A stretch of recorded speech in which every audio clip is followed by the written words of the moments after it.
इस रक्षाबंधन पर अगर आप अपने बहनों को देना चाहते हैं गिफ्ट उपहार में दे ये 5 खास चीजें, खुशी से चमक उठेगा चेहरा। रक्षाबंधन के इस पावन पर्व पर भाई अपने बहन को देते हैं उपहार। रक्षाबंधन का त्यौहार क्यों मनाया जाता है, सारी जानकारी देंगे इस वीडियो में। 5 ऐसे उपहार के बारे में बताएंगे जिसे जानकर आप भी कहेंगे यह तो अनोखा है, जिसे पाकर बहन भी खुशी से उछल पड़ेगी। जी, भाई बहन का पावन पर्व रक्षाबंधन आ रही है। आगामी 19 अगस्त को रक्षाबंधन का त्यौहार मनाया जाएगा और यह पर्व भाई बहन का टूट रिश्ता को दर्शाती है। बहन सुबह उठकर सबसे पहले पूजा करती है, उसके बाद अपने भाई की कलाइयों पर राखी बांधती है। उसके बाद भाई भी अपने बहन को अनोखा उपहार देते हैं। कोई अपने बहन को पैसा देते हैं तो कोई कुछ सामान खरीद कर देते हैं, लेकिन आज हम इस वीडियो में 5 ऐसे उपहार के बारे में बताएंगे जिसे जानकर आप भी कहेंगे अगर मुझे यह पहले से मालूम होता तो मैं अपनी बहन को ऐसा ही उपहार देता।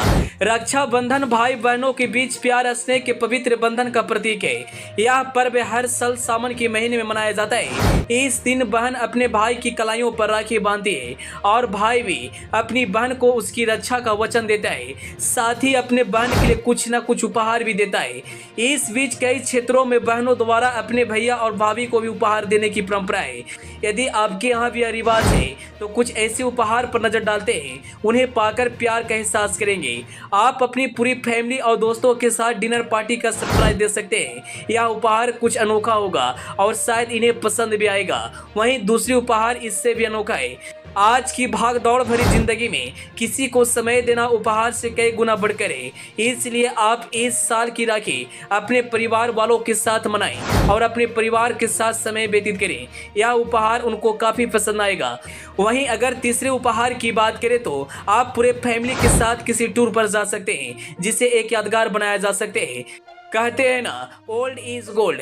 कुछ इसी तरह का उपहार भाई अपने बहनों को दे सकते हैं, वहीं बहन भी अपने भैया और भाभी को दे सकते हैं। आप अपने भाई द्वारा स्कूल में आपके लिए टी शर्ट को पैच वर्क में बदल सकते हैं या उसे एक बेहतरीन सजावट वाली फैब्रिक आर्ट बना सकते हैं। और अगर आप इसे अपने भैया भाभी को देंगे तो इस गिफ्ट को पाकर वह बेहद खुश होंगे। या कुछ भी घर में पुराने चीज पड़े हैं उस पर भी आप सजावट करके उपहार स्वरूप भेंट कर सकते हैं। इस तरह के उपहार लोगों को खूब पसंद आते हैं। आप जरा यह जान लीजिए कि रक्षाबंधन का त्यौहार क्यों मनाया जाता है और यह कब से प्रचलन है। पौराणिक कथाओं के अनुसार रक्षाबंधन सावन पूर्णिमा का दिन मनाया जाता है। भविष्य पुराण में कहीं लिखा है कि देव और असुरों में जब युद्ध शुरू हुआ तब असुर या दैत्य देवों पर भारी पड़ने लगे। ऐसे में देवताओं को हारता देख इंद्र घबराकर ऋषि बृहस्पति के पास गए। तब ऋषि बृहस्पति के सुझाव पर इंद्र की पत्नी इंद्राणी ने रेशम का एक धागा मंत्रों की शक्ति से पवित्र करके अपने पति के हाथों पर बांध दिया। संजोग हुआ सावन का पूर्णिमा था, जिसके फलस्वरूप इंद्र विजय होते हैं और तभी से रक्षाबंधन प्रचलन में आ गई। वहीं एक और कथा है जो हमें स्कंद पुराण, पद्म पुराण और श्रीमद् भागवत पुराण में मिलती है। कथा के अनुसार असुर राज दानवीर राजा बलि ने देवताओं से युद्ध करके स्वर्ग पर अधिकार कर लिया था और ऐसे में उनका अहंकार चरम सीमा पर था। राजा बलि को हराने के लिए देवता परेशान थे। तब नारद मुनि के सुझाव पर मां लक्ष्मी राजा बलि को राखी बांधती है और अपना भाई बनाती है, फिर अपने पति को अपने साथ ले आती है। तभी से इस पर्व को मनाया जाता है। बहन इस दिन बेहद खुश होती है और अपने भाई की कलाइयों पर राखी बांधती है और भाई भी बहन को हमेशा रक्षा करने के लिए वचन देता है।